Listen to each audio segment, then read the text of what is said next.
Hey guys, it's James Cox at the Martial Arts Lifestyle, and we are in episode number 21. 21, the legal age episode is about to kick off. Today I have with me special guest Tommy Presley, Thomas Presley, Sifu Presley. You have a lot of names, right? Yeah. Sometimes people ask for, I don't know if it's Tommy, Thomas, Sifu, a lot of different things. But he's going to introduce himself, and we got some valuable things to talk about here today and kind of get into some action. So, Tommy, you've worn a lot of hats. I mean, looking back, you started long ago as a parent, so your kids were enrolled in the class, and you sat on the sidelines. Then you became a student. You started assisting and helping out with classes, and then you came on as an instructor. You moved to program director, to manager. Had a lot of different training.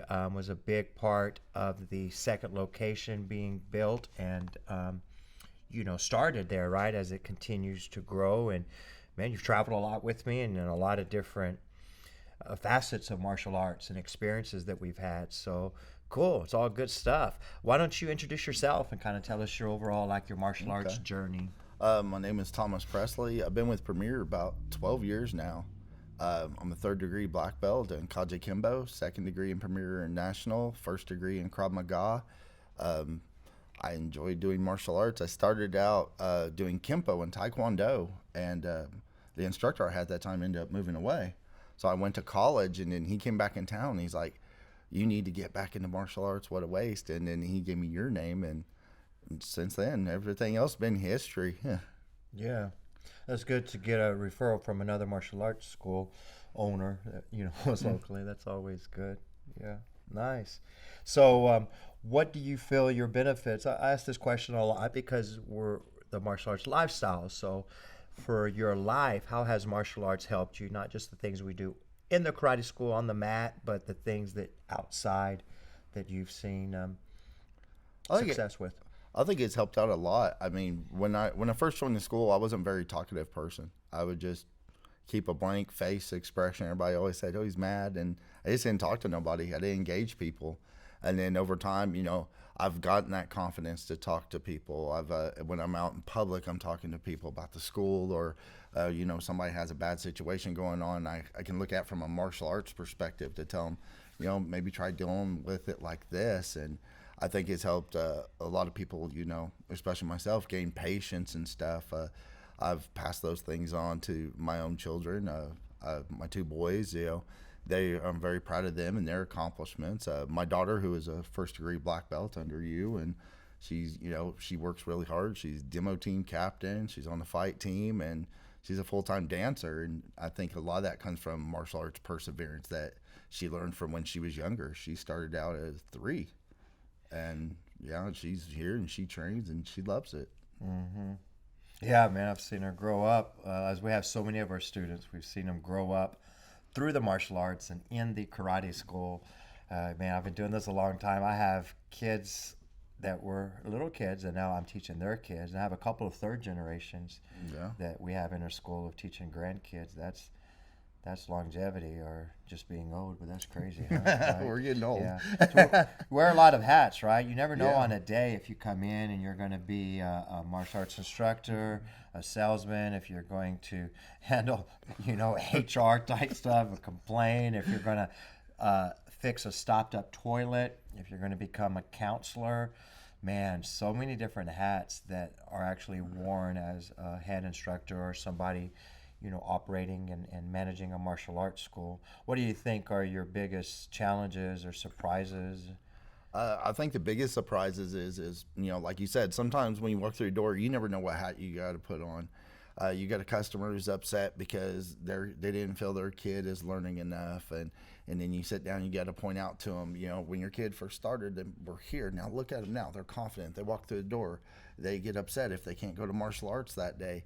Right down to dealing with someone who says, "Well, hey, I don't feel like teaching today," or something like that. And you're like, "Well, we don't have that option." It's like you put it great in your earlier podcast when you said, no matter what's going on, we have a responsibility to people. The people come here, they take care of us, we take care of them. And it's up to us to continue their growth and make it to where they continue doing martial arts. And it could be achieve any little goal they have, right down to sometimes just answering the phone and somebody saying, well, I want to do martial arts, but I'm not sure if it's for me. And then, talking to them and letting them see, it's not what you see on TV. It's not a movie that you might have got a bad vibe from. It's a real life thing, and it can empower you and make you better. Yeah.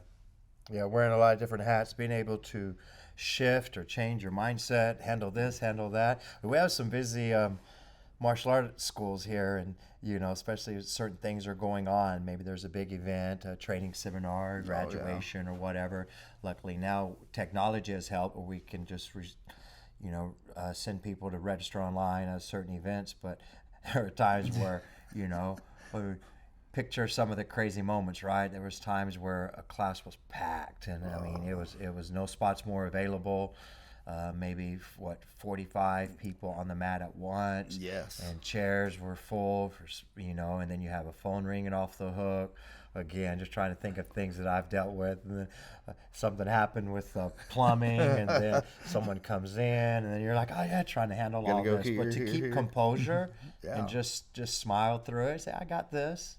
I've seen you do that, and that's good. It comes from the time and the experience, and just to be able to handle it. Even though, like what you were saying, man, we might have other things that we're dealing with. Makes me think of that whole analogy of, when you go into work or when you go into a situation where it's important, and at that time, at that moment, that priority is all that really should matter. So that's kind of being in the now, focusing on that moment at that time. So like before you walk into the martial arts academy, any problems or situations you may have outside, it's like you pack them up in a little brown paper bag and you leave them at the door on the outside of the school. Yes. You come in and do your job, and when you leave, you pick that bag up and take it with you. Then you go handle those things, right? Yes, sir. But at the time, what matters is what we're doing, from teaching to the other things that are happening in the martial arts school. Yeah. I talked another episode with Brendan Jimenez. You guys are sidekicks, Batman and Robin. Oh yeah, a little bit together. You guys have done well on teamwork. You and Mr. Jimenez working together and making good things happen, and covering the schools when I'm not here, and everything else like that. Brendan talked to us a little bit more about the kids that he teaches, the benefits and the value, and what typically children can gain from martial arts, and true life powerful experiences that he's had. So I'm going to switch it a little bit and kind of ask you more about the adults that train in martial arts. Yes, sir. What have you seen, and what's the possibilities of someone else gaining through an adult program? Oh wow, over the years I've seen many things. I've seen people come through the door. One of my favorite stories is I had an older gentleman come through the door and said, I want to do martial arts. And I said, okay. And he started in our morning classes. And I said, well, what's your goal? And he said, my goal is to get physically fit enough to where I can finally take my wife on a true vacation. I'm always working. And I was like, all right. And he trained with this guy's purple belt. He ended up losing over 60 pounds. He was an awesome martial artist. He was doing great. And his last day of class, he walks in and said, I accomplished my goal, and I want to thank you. I got tickets to Italy, and I'm finally taking my wife on our vacation we've always wanted to go on. Nice. And I remember I came to you because I was like, I want this guy to continue. And you're like, he accomplished a goal. Everybody's goal's different. Yeah. And it's a proud moment. I still talk to him once in a while. A really cool guy. We've had people come in who are getting ready to go in the military. There was a young lady, she wanted to do private lessons because she wanted to get ready for basic training. And so I did several private lessons with her, and it was more formulated towards her being ready and prepared to go into the service. And she's come back several times, and we've done private lessons here and there. She's now an active member of the Navy, and she'd tell me about her experience.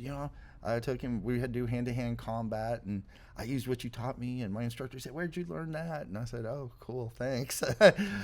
She ended up beating her instructor a little bit, and he was impressed by that. And I think that's because I've had great teachers over the years, and I've tried to take what I've learned and keep it and make it the best I can to pass it on to others to keep the forward process going. For adults, I think adults come here for several things. They come here for fitness. They come in here for confidence. Some of them come in because they might have had a bad life experience and they want to empower themselves and take their life back so they can have some control.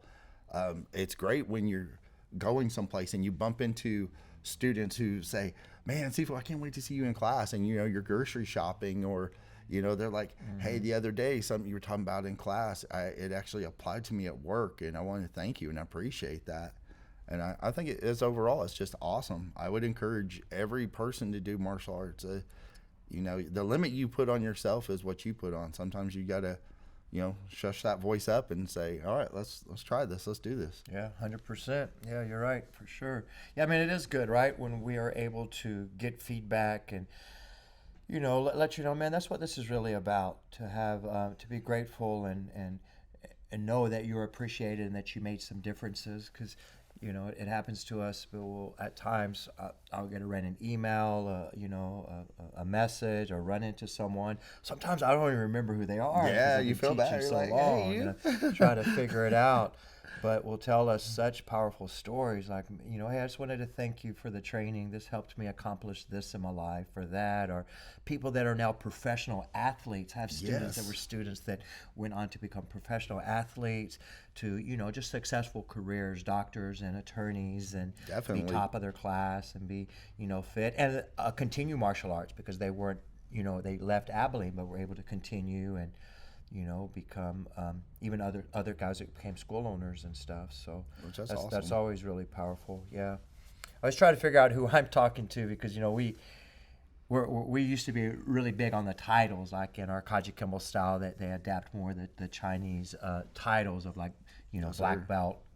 You accomplish that, and you kind of have a title we call Sibak, or like a third degree, typically Sifu, Sigong, professor, master, grandmaster, all of this stuff, right? Yes, sir. You know, I'm pretty chill now. I get called a lot of things.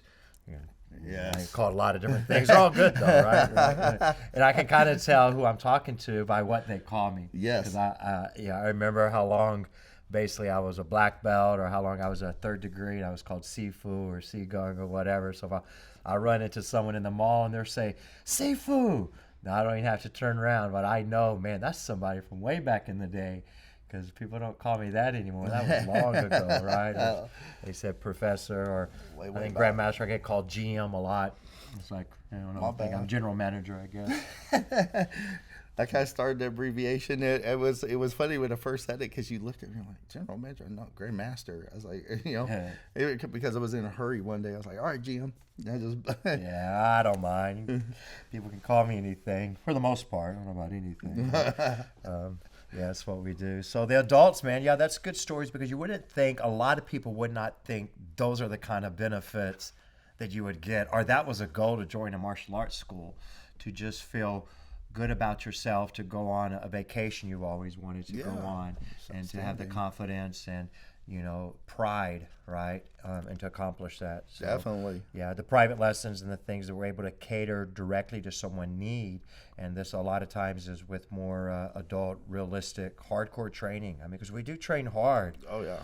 And there's some pros and cons in that, right? You know, I know you've gone through a lot of the hard training, and I tell you my war stories of, in my day we did this or that. You know, the style of the original, you know, founders and first generations of this. I mean, these guys did have to kind of go through the real deal to at least know what to teach, what works and what doesn't work, with resistance, with real fighting, or heavy level competition is where you can kind of gauge a lot of how realistic and practical are your skills, right? So definitely. From all this realistic hard training, what are some pros and cons, or your thoughts on like that? Because you can train too soft, we see that quite often. Yes. And you can train too hard, you know. I'll always go back to what you've always taught me, and other grandmasters have said to me, you got to find a balance, and it is a hard balance, because you're going to have that group of people who are going to be hardcore, old school, you know, let's train hard, and I mean, we're sitting there, we're hidden, and then you get a person walking through a door thinking about joining the martial arts dojo, and then they look over and they're like, oh man, these guys are sending each other across the room.